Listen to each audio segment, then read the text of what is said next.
నమస్తే, welcome to our channel. నేను సిరి. కేసీఆర్ ఫ్యామిలీలో మెదక్ టికెట్ చిచ్చు పెట్టిందా అంటే చిచ్చు పెట్టిందని తెలుస్తుంది. హరీష్ రావు ఇంకా కవితల మధ్యలో గొడవలు మొదలయ్యాయని తెలుస్తుంది. అయితే ఈ అంశం మీద చర్చించడానికి మనతో పాటు ఉన్నారు ప్రముఖ సీనియర్ జర్నలిస్ట్ నర్ర విజయ్ కుమార్ గారు. నమస్కారం సార్. నమస్కారం.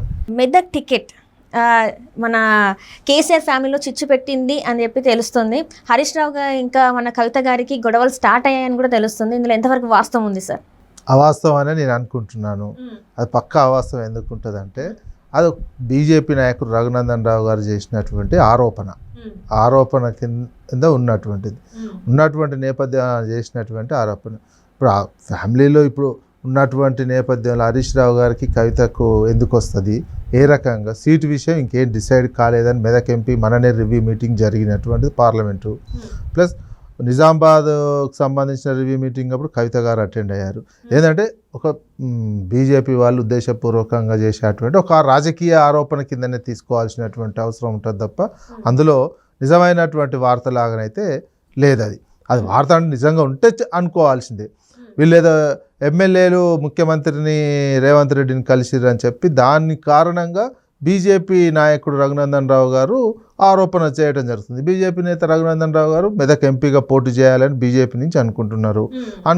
ఆయన వ్యూహంలో భాగంగా వీళ్ళ పార్టీలో తగాదాలు ఉన్నాయని చెప్తే ఆయనకి ఏదైనా బెనిఫిట్ జరుగుతుందని చెప్పుంటాడు తప్ప ఇదైతే అది నిజమైనటువంటి వార్త కాదు.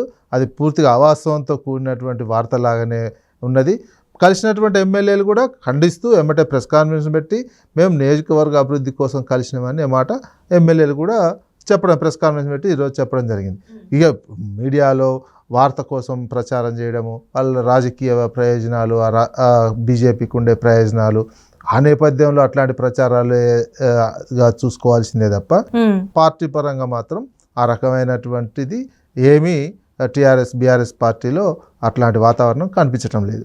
అంటే గతంలో ఇవి కూడా చూసుకున్నట్టయితే సార్ ఏంటంటే మన కేటీఆర్కి కూడా హరీష్ రావు కూడా పడేది కాదు. అంటే వాళ్ళకు కూడా చిచ్చులు ఉన్నాయి, సీఎం సీట్ కోసం కూడా కొట్టుకున్నారు అని చెప్పేసి కూడా వార్తలు వచ్చినాయి. సో అలా కూడా వాస్తవం లేదంటారా? ఇప్పుడు ఓడిపోయారు, ఇప్పుడు లేనే లేదు, అధికారం లేదు. అప్పుడు ఉన్నప్పుడు ఉంటే వాళ్ళే మా మధ్యలో ఎలాంటివి లేవని చెప్పడం జరిగింది. అంటే గల్లాలు పట్టుకొని మరి కొట్టుకున్నారని కూడా ఏంది వార్తలు పుట్టించినటువంటి వార్తల్లాగా చూడాల్సిందే తప్ప అది రియాలిటీ అనేది ఎక్కడ కనపడలే. వాళ్ళు అందరు ఖండించినటువంటి విషయంగానే ఉన్నది. ఏదైనా చెప్పుకోవచ్చు. అది ఎంత ఏంటంటే సోషల్ మీడియాలో జరిగినటువంటి ఒక దుష్ప్రచారం లాగానే చూడాలి తప్ప రియాలిటీ ఉంటే వాళ్ళు ఎలక్షన్లో ఎట్లా కలిసి పనిచేస్తారు, ఎలక్షన్లో కలిసి పనిచేసి పార్టీ గెలుపు కోసం ఇద్దరు కష్టపడి పనిచేసినటువంటిది కనిపించింది. విభేదాలు ఉంటే రాజకీయాలు ఇన్నాళ్ళు ఆగవు, ఇన్నాళ్ళు ఉండేటువంటి కనిపించవు, అవన్నీ బయటకు వస్తాయి, అదంతా ఉంటుంది. ఇవన్నీ ఏంటంటే రాజకీయంగా ఇతర పార్టీల కాంగ్రెస్ కావచ్చు, బీజేపీ కావచ్చు, వాళ్ళకు ఏ రాజకీయ పార్టీ ఆ రాజకీయ విభేదాలు ఉన్నట్టు అవతల పార్టీ మీద చేస్తే వాళ్ళకి ఏదైనా బెనిఫిట్ జరుగుతుందనే రాజకీయ బెనిఫిట్లో భాగంగా చేస్తున్నటువంటిదే ఉంటుంది కనిపిస్తుంది తప్ప ఇప్పుడు కాదు.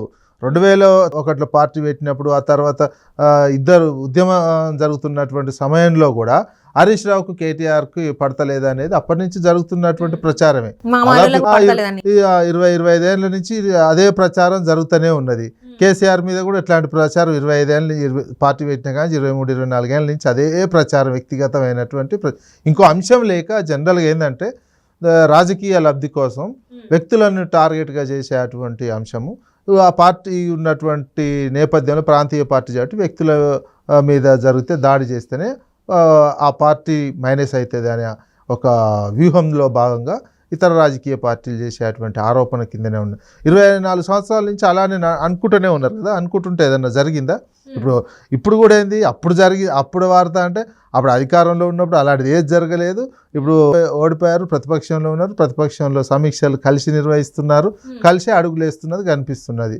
ఇప్పుడు ఆ క్వశ్చనే ఉత్పన్నం కానటువంటి అంశం అది. ఇప్పుడు ఏంటంటే 26 మంది ఎమ్మెల్యేలు కూడా రేవంత్ రెడ్డి గారిని కలిసిండ్రు అని కూడా వార్తలు వస్తున్నాయి. సో అందులో వాస్తవం లేదంటారా? మరి వాస్తవం ఉంటే ఒక ఎమ్మెల్యేని ఇంతవరకు బయటకు వచ్చి చెప్పాలి కదా.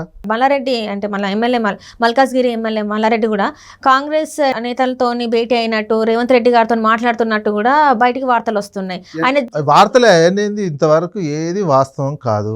ఇప్పుడు నేను మల్లారెడ్డి గారు ప్రెస్ కాన్ఫరెన్స్ పెట్టే నేను ఏ పార్టీలోకి పోవట్లేదు అనేది చెప్పడం జరిగింది. నేను టీఆర్ఎస్లోనే కొనసాగుతాను, ఎమ్మెల్యేలు అందరూ చెప్పడం జరుగుతుంది.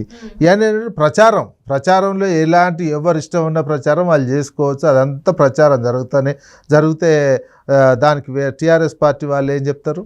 టీఆర్ఎస్ పార్టీకి సంబంధించి పోయినప్పుడే అనుకోవాలి, ఎవరైనా పార్టీ మారినప్పుడు ఇదంతా చేసినప్పుడు. అంటే ప్రజాస్వామ్యంలో ఇన్నాళ్ళు ప్రజాస్వామ్య సూత్రాలు చెప్పినటువంటి కాంగ్రెస్ పార్టీ రోజు ఇప్పుడు జోడో యాత్రలో కూడా ప్రజాస్వామ్య సూత్రాలు జోరుగా దంచి కొడుతుంది. రాహుల్ గాంధీ ఈ పార్టీని ఇట్లా చేస్తుంది, బీజేపీ అట్లా చేస్తుంది, కర్ణాటకలో గెలిచాడానికి ప్రయత్నం చేస్తుందని, ఇక్కడ ప్రయత్నం చేస్తుంది, మహారాష్ట్రలో చేస్తుందని. మరి ఈ ప్రజాస్వామ్య సూత్రాలన్నీ కాంగ్రెస్ పార్టీకి వర్తించవా? ఓ పార్టీలో గెలిచినటువంటి వాళ్ళని ఇంకో పార్టీలోకి తీసుకుంటారా? అంటే ఇది మొదలుపెట్టిందే కాంగ్రెస్ పార్టీ. ముందు తెలంగాణ ఉద్యమం జరిగేటప్పుడు టీఆర్ఎస్ పార్టీని పూర్తిగా తెలంగాణ ఉద్యమం లేకుండా చేయడానికి టీఆర్ఎస్ నుంచి గెలిచినటువంటి ఎమ్మెల్యేలందరినీ తీసుకోవడానికి అప్పటి రాజశేఖర్ రెడ్డి మొత్తం బేరం పెట్టినటువంటిది. ఎమ్మెల్యేని కొనుగోలు చేయాలన్నట్టు చూసినటువంటి తీసుకున్నాడు కూడా. టీఆర్ఎస్ నుంచి గెలిచినటువంటి ఎమ్మెల్యేలను తీసుకొని టీఆర్ఎస్ పార్టీనే మొత్తం తెలంగాణలో చంపేయాలనే ప్రయత్నం చేస్తే ప్రజలు దాన్ని యాక్సెప్ట్ చేయనటువంటిది, గెలిచినటువంటి టీఆర్ఎస్కి పట్టం కట్టినటువంటి సిచ్యువేషన్ కనిపించింది. ఆ పార్టీ అలవాటు చేసింది. భారతదేశంలో అప్రజాస్వామిక చర్యలకు కాంగ్రెస్ పార్టీయే బీజం వేసింది. ఈ ఎమ్మెల్యేలను ఒక పార్టీలో గెలిచి ఇంకో పార్టీలకు పోసేటువంటి పోషణ కార్యక్రమం, ప్రోత్సహించే కార్యక్రమము కాంగ్రెస్ పార్టీయే మొదలుపెట్టింది. ఇప్పుడు అదే కల్చర్ ఇప్పుడు వీళ్ళే చేస్తున్నారు అనుకోవాల్సినటువంటి అవసరం ఉంటుంది. రేవంత్ రెడ్డి ఒకవేళ ఎమ్మెల్యేలు ఇప్పటివరకైతే బీఆర్ఎస్ నుంచి గెలిచిన వాళ్ళు ఎవరము మేము పోతాము అని చెప్పినటువంటిది లేదు. ఆయన ప్రచారం జరుగుతుందంటే మరిగా కాంగ్రెస్ పార్టీ వాళ్ళే చెప్పాల్సినటువంటి అవసరం ఉంటుంది. లేదా వీళ్ళైతే ఖండిస్తున్నారు, మేము ఎవరం ఎటు పోతలేము అనే విషయం పోయినప్పుడు ఎవరైనా అప్పుడు చర్చించుకోవాలి. కానీ అప్పటి వరకు ఉత్త దుష్ప్రచార వార్తల్లాగానే ఉంటాయి తప్ప ఏదో మీడియాలో 1 రోజు 2 రోజుల కోసం ఇంట్రెస్టింగ్ కోసం చర్చ కోసం ఉపయోగపడుతుంది తప్ప ఇంకా వేరే దానికోసం అయితే ఉపయోగపడదు. మీరే అన్నారు కాంగ్రెస్ స్టార్ట్ చేసింది వేరే పార్టీల నుంచి ఎమ్మెల్యేలను తీసుకోవడం అని చెప్పేసి. అట్లనే తెలంగాణ వచ్చినప్పుడు, తెలంగాణలో బీఆర్ఎస్ వచ్చినప్పుడు ఆ వేరే పార్టీ నుంచి ఎమ్మెల్యేలను కేసీఆర్ తీసుకున్నాడు కదా. కేసీఆర్ ఫస్ట్ వీళ్ళే తెలుగుదేశం వాళ్ళు కదా. చంద్రబాబు నాయుడు ఏం చేసిండు? అప్పుడు రేవంత్ రెడ్డి తెలుగుదేశంలో ఉండే కదా. తెలుగుదేశంలో ఉండి కొత్తగా వచ్చిన తెలంగాణ అప్పుడే పుట్టిన బిడ్డను చంపాలని చెప్పి మొత్తం టీఆర్ఎస్లో ఉన్నటువంటి ఎమ్మెల్సీ ఎన్నికల్లో ప్రభుత్వాన్ని కూలగొట్టాలని చెప్పి ఎమ్మెల్యేలు కొంతమందికి డబ్బులు ఇచ్చి అందులో భాగంగా ఎమ్మెల్సీకి 50 లక్షలు బ్యాగ్ తీసుకుని ఇస్తుంటే రెడ్ హ్యాండెడ్గా దొరికినటువంటి ఉండే కదా.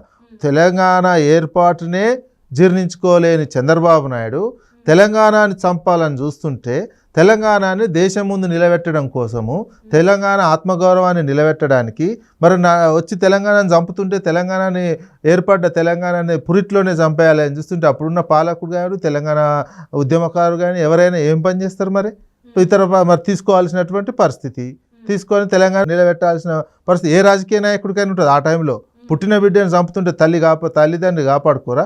పుట్టిన బిడ్డను వెంటనే చంపాలని ఇంకోడెవడో చూస్తుంటే ఏం చేస్తారు? ఆ ఉన్న తల్లిదండ్రులు ఏం చేయాలి? కాపాడుకుంటారా లేదా? అవతల ఏ వీక్నెస్ ఉందో ఆ వీక్నెస్ బట్టి చేసుకుంటారు. నువ్వు డాండర్కి ఈ ప్రభుత్వాన్నే కూల్చాలని, తెలంగాణ ఏర్పాటునే ఎమ్మటే నలిపేయాలని చూస్తే ఇక్కడ ఉన్నటువంటి నాయకుడు అదే పని చేసిండు. తెలంగాణ కాపాడుకోవడానికి చేసిన భాగంగానే, ఆ ఆత్మరక్షణలో భాగంగానే ఆ పని జరిగింది. తెలంగాణ రక్షించుకోవడానికి ఇట్లాంటి చర్యలు తీసుకు అంతే కదా. మరి రాజకీయ ఆ పని అప్పుడు చేయాల్సిందే. చేయకపోతే ఏర్పడ్డ తెలంగాణ ప్రభుత్వాన్ని కూలిస్తే అభివృద్ధి కార్యక్రమాలు జరగదు.